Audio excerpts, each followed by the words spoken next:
नमस्कार दोस्तों, आप सुन रहे हैं इजी क्लास पॉडकास्ट। आज का एपिसोड लिया गया है हमारी एमपीजी के बुक मध्य प्रदेश ज्ञान सागर के चैप्टर 3 मध्य प्रदेश के गठन से। बुक चाहिए? अमेज़न पर सर्च करें, लिंक कमेंट्स में पिन है। चलिए शुरू करते हैं मध्य प्रदेश के बनने की पूरी कहानी। नमस्कार और स्वागत है इस खास चर्चा में।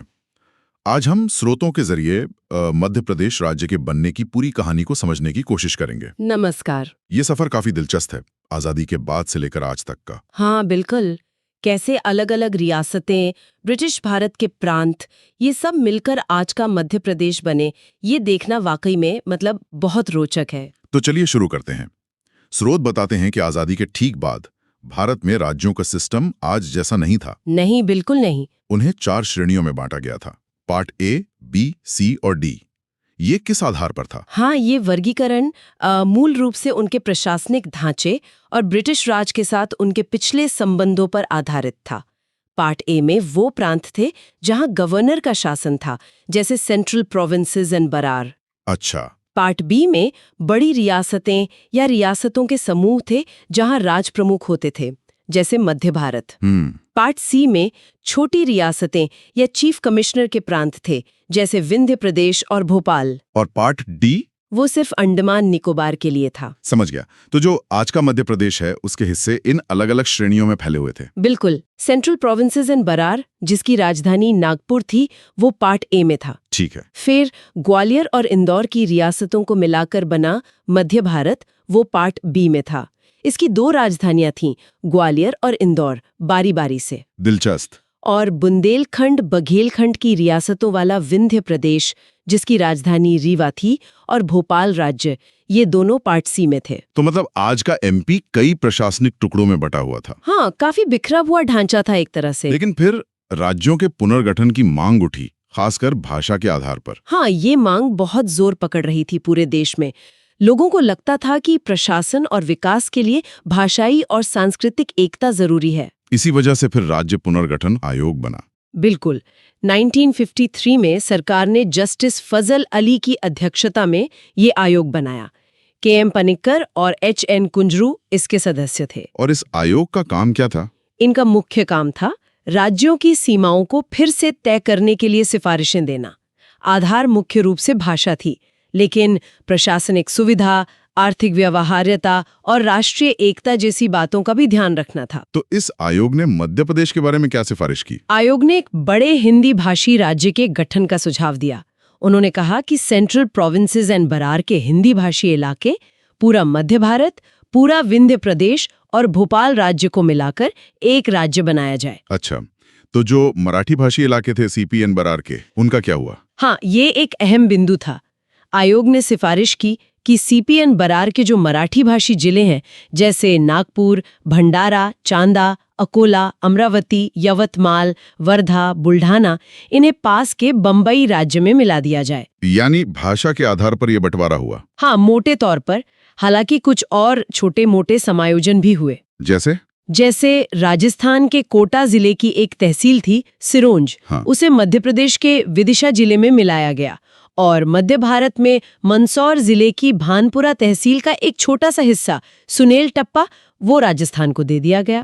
ये तो काफी बारीकी से सीमाओं को बदला गया। हाँ, कोशिश यही थी कि सीमाएं ज्यादा से ज्यादा तार्किक हों। तो इन सिफारिशों को सरकार ने मान लिया? ज्यादातर सिफारिशें मान ली गई। हाँ। और इसी के आधार पर 1956 में 7वां संविधान संशोधन अधिनियम पारित हुआ। और इसी से नए राज्य बने? हाँ, इसी संशोधन ने वो part A, B, C, D वाली व्यवस्था खत्म कर दी और 1 नवंबर 1956 से 14 राज्य और 6 केंद्र शासित प्रदेश अस्तित्व में आए। और इन्हीं 14 राज्यों में से एक था हमारा नया मध्य प्रदेश। बिल्कुल। 1 नवंबर 1956 को मध्य प्रदेश का विधिवत गठन हुआ। तो इस नए मध्य प्रदेश में कितने जिले और संभाग थे शुरुआत में? उस समय जब राज्य बना तो इसमें 43 जिले और 7 संभाग थे। 43 जिले। और राजधानी? आपने बताया था जबलपुर का सुझाव था, पर बनी भोपाल।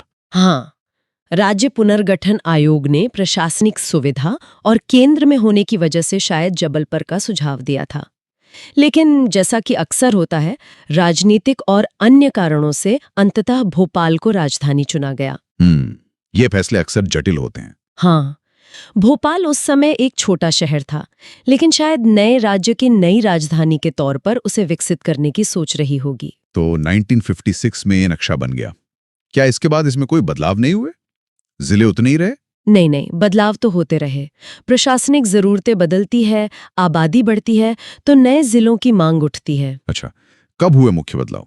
एक बड़ा बदलाव आया 1972 में।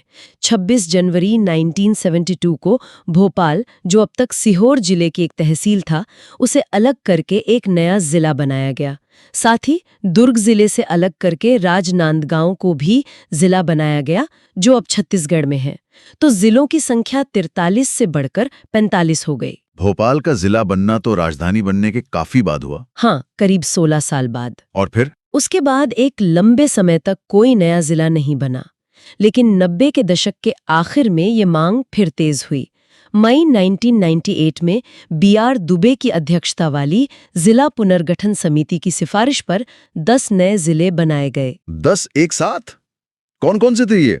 इनमें से कुछ आज मध्य प्रदेश में है, जैसे बड़वानी खरगोन से, शिवपुर मुरैना से, कटनी जबलपुर से, डिंडौरी मंडला से, और कुछ अब छत्तीसगढ़ में है। और फिर तुरंत बाद और जिले बने? हाँ, उसी साल जुलाई 1998 में सिंहदेव समिति की सिफारिश पर 6 और नए जिले बने। अच्छा। इनमें से मध्य प्रदेश में आज है उमरिया, शहडोल से, हरदा होशंगाबाद से और नीमच मंदसौर से। बाकी 3 अब छत्तीसगढ़ का हिस्सा हैं। तो 1998 में ही 16 नए जिले बन गए? हाँ, कुल मिलाकर इससे जिलों की संख्या 45 से बढ़कर 61 हो गई। ये तो बहुत बड़ा प्रशासनिक फेरबदल था। बिल्कुल। और फिर इसके ठीक 2 साल बाद एक और ऐतिहासिक घटना हुई।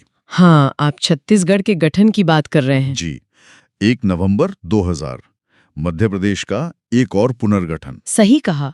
मध्य प्रदेश पुनर्गठन अधिनियम 2000 संसद में पारित हुआ और इसके तहत मध्य प्रदेश के दक्षिण पूर्वी हिस्से के 16 जिलों को अलग करके छत्तीसगढ़ नाम से भारत का 26वां राज्य बना दिया गया। तो 61 में से 16 जिले चले गए? हाँ, तो मध्य प्रदेश में वापस 45 जिले रह गए। और जाहिर है विधानसभा, लोकसभा, राज्यसभा सीटों का भी बंटवारा हुआ होगा। बिल्कुल, सब कुछ बांटा गया। संसाधन, कर्मचारी, संपत्तियां, ये एक बड़ी प्रक्रिया थी। तो 2000 के बाद मध्य प्रदेश 45 जिलों के साथ आगे बढ़ा। हाँ, लेकिन ये संख्या भी अंतिम नहीं रही। नहीं, बिल्कुल नहीं। विकास और प्रशासन की जरूरतें लगातार बनी रहती हैं। 2003 में 15 अगस्त को 3 और नए जिले बनाए गए। अशोकनगर गुना से, बुरहानपुर खंडवा से और अनूपपुर शहडोल से। तो 45 से 48 हो गए। हाँ, फिर 2008 में 2 और बने, अलीराजपुर झाबुआ से और सिंगरौली सीधी से। अब 50 हो गए। जी, फिर 2013 में एक और जिला बना, आगरमालवा, जो शाजापुर से अलग हुआ। 51। फिर 2018 में निवाड़ी जिला बना, टीकमगढ़ से अलग होकर। ये क्षेत्रफल और जनसंख्या में प्रदेश का सबसे छोटा जिला है। तो 52 जिले हो गए थे 2018 तक। हाँ, और फिर सबसे ताजा बढ़ोतरी हुई 2023 में। अच्छा, 2023 में मैंने सुना था कुछ नए जिले बने। जी हाँ, 2023 में 3 नए जिले घोषित किए गए और अस्तित्व में आए। पहला मऊगंज, जो रीवा से अलग हुआ। दूसरा पांढुरना, जो छिंदवाड़ा से अलग हुआ। और तीसरा महर, जो सतना से अलग हुआ। तो ये 3 मिलाकर, हाँ, इन 3 को मिलाकर अब मध्य प्रदेश में कुल जिलों की संख्या 55 हो गई है। 55 जिले। और संभाग कितने हैं अब? संभागों की संख्या भी बढ़ी है। अब 10 संभाग हैं, जैसे नर्मदापुरम, होशंगाबाद, शहडोल, ये बाद में बने संभाग हैं। तो ये है मध्य प्रदेश का अब तक का सफर। 1956 में 43 जिलों से शुरू होकर बीच में 61 तक पहुंचकर फिर 45 पर आकर और अब 55 जिलों तक। बिल्कुल, ये दिखाता है कि कैसे राज्य की आंतरिक प्रशासनिक सीमाएं स्थिर नहीं रहती, वो समय और जरूरत के हिसाब से बदलती रहती हैं। तो अगर हम इस पूरी कहानी को देखें तो साफ है कि मध्य प्रदेश का वर्तमान स्वरूप कई चरणों में, कई विलय और पुनर्गठन के बाद बना है। हाँ, 2 मुख्य पड़ाव रहे। 1956 का गठन, जब विभिन्न इकाइयों को मिलाकर एक बड़ा राज्य बना, और 2000 का विभाजन, जब उसका एक हिस्सा अलग होकर नया राज्य बना। और इन बड़े बदलावों के बीच जिलों का लगातार बनते रहना भी जारी रहा। निश्चित रूप से ये पूरी प्रक्रिया असल में दर्शाती है कि राज्य सिर्फ नक्शे पर खींची गई लकीरें नहीं होती। ये जीवित इकाइयां हैं जो भाषाई आकांक्षाओं, सांस्कृतिक पहचान, प्रशासनिक सुविधा और विकास की जरूरतों के बीच एक तरह का संतुलन बनाने की कोशिश करती रहती हैं। बिल्कुल सही कहा, ये एक निरंतर चलने वाली प्रक्रिया है। आज की इस चर्चा से मध्य प्रदेश के बनने की ये जटिल और दिलचस्प कहानी काफी हद तक साफ हुई है। हाँ, उम्मीद है श्रोताओं को भी ये सफर समझने में मदद मिली होगी। और ये सोचने पर भी मजबूर करती है कि भविष्य में क्या होगा। क्या विकास की बदलती जरूरतें, नई प्रशासनिक चुनौतियां या शायद कोई और कारक इन सीमाओं को फिर से बदल सकते हैं? ये एक बड़ा सवाल है। भविष्य में क्या होगा ये तो समय ही बताएगा, लेकिन ये तय है कि राज्यों का स्वरूप हमेशा विकसित होता रहता है। इसी विचार के साथ आज की एक गहन चर्चा हम यहीं समाप्त करते हैं। जुड़ने के लिए बहुत बहुत धन्यवाद। धन्यवाद।